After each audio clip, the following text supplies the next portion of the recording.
কেউ যদি 6টা রোজা রাখে এই শাওয়ালের 3টা লাভ হয়। 1 নাম্বার হলো তার রমজানের ফরজ রোজার মধ্যে যদি কোনো ঘাটতি থাকে সুন্নত নফল দ্বারা আল্লাহ তাআলা এই রোজাগুলোর দ্বারা সেই ঘাটতি পূরণ করে পূর্ণ নেকি দিয়ে দিবেন।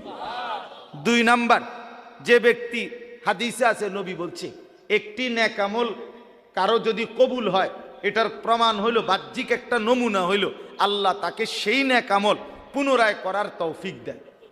তো কারো রমজানের রোজা কবুল হয়েছে কিনা এটার একটা বাহ্যিক প্রমাণ হইল তাকে আল্লাহ পুনরায় পরের মাসে 6টা রোজা রাখার তৌফিক দিছে।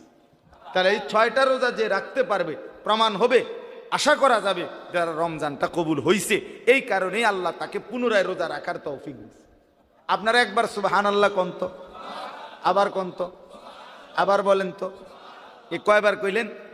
এই প্রথমবার বলার কারণে এটা কবুল হয়েছে দেখা দ্বিতীয়বার বলার তৌফিক হয়েছে, দ্বিতীয়বার এটা কবুল হয়েছে দেখা তৃতীয়বার বলার তৌফিক হয়েছে। কারো ফজরের নামাজ কবুল হইলে জোহরের নামাজের চাহিদা হয়, কারো জোহর কবুল হইলে আসরের চাহিদা হয়, কারো সকালের নাস্তা হজম হইলে দুপুরের খাবারের চাহিদা হয়, কারো দুপুরের খানা হজম হইলে রাতের খানার চাহিদা হয়। ঠিক তেমনি ভাবে এক এক ওয়াক্ত নামাজ কবুল হইলে পরের ওয়াক্ত নামাজের চাহিদা তুলে। অতএব এই 6 রোজা প্রমাণ করবে রমজানের রোজা কবুল হয়েছে। আর 3 নাম্বার হলো এই যেটা এখন বললাম, শুকর।